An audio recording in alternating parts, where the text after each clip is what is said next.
Chapter 1. The Early Life of Darth Plagueis, Born of Power, Forged by Greed. Before the name Darth Plagueis echoed through Sith legend, before he was master to the man who would become Emperor, he was simply Higo Damask, born into the cold corridors of galactic wealth and ruthless ambition.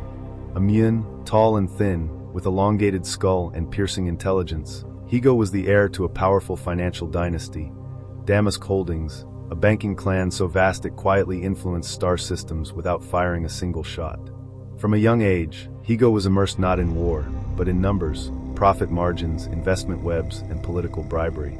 His education came not through toys or stories, but through corporate mergers and quiet corruption.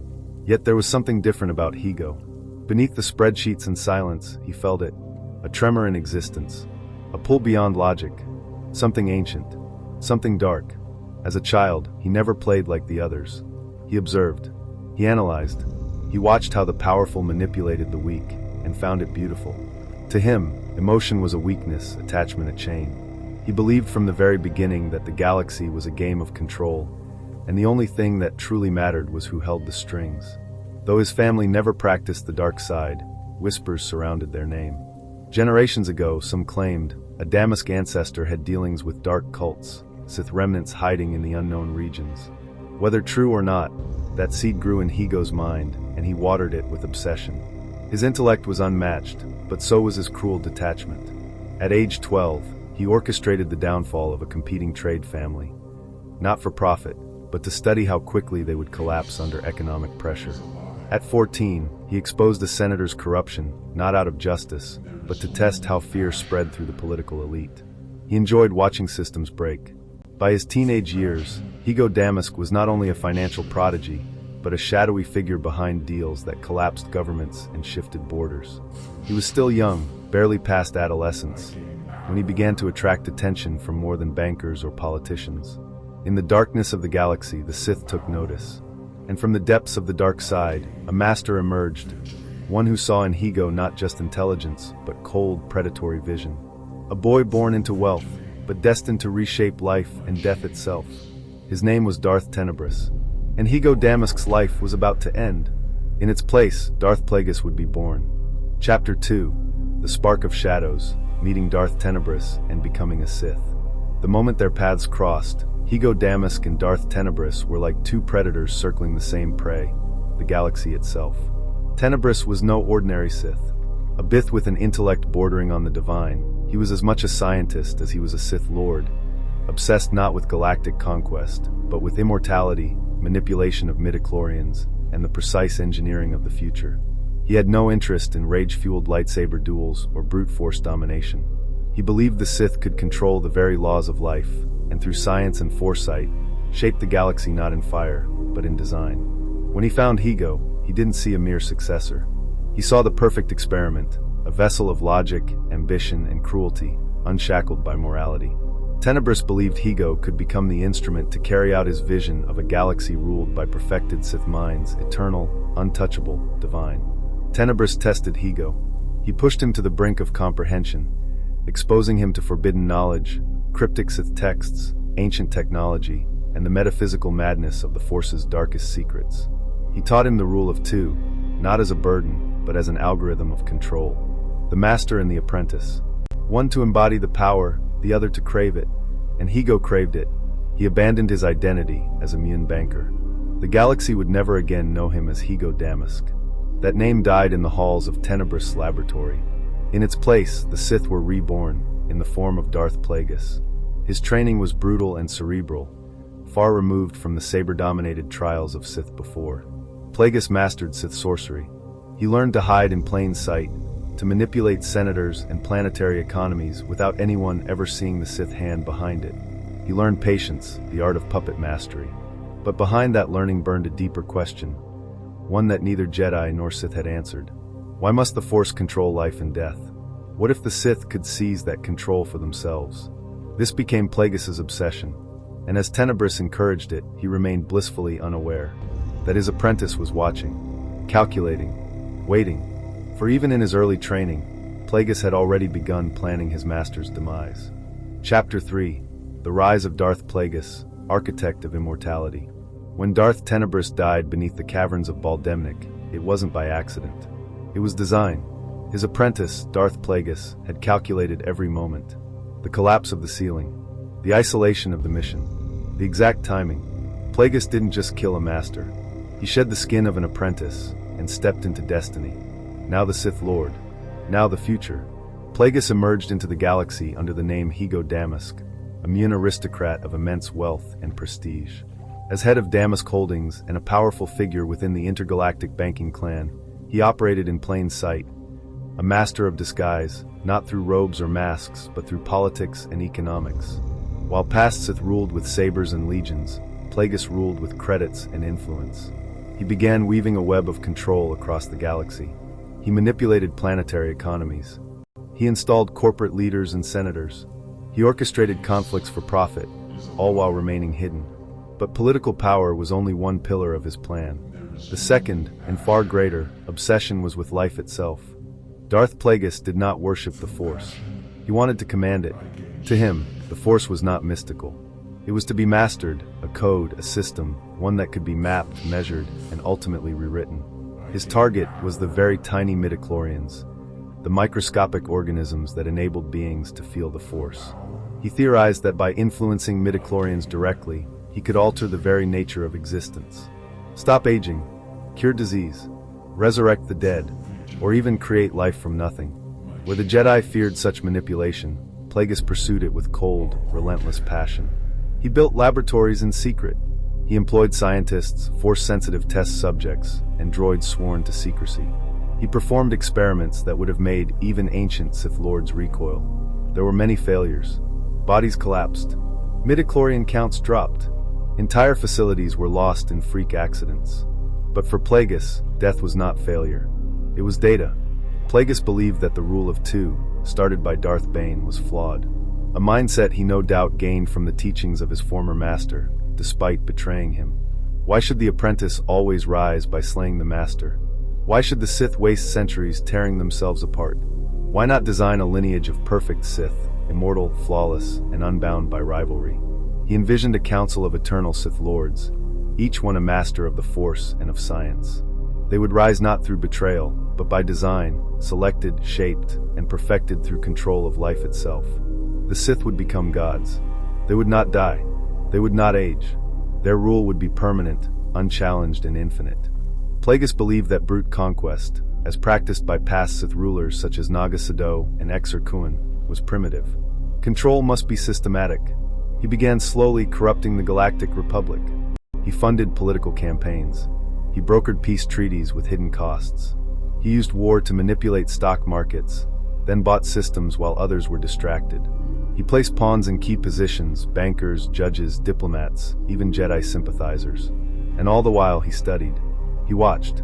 He learned. The Force, however, was not idle.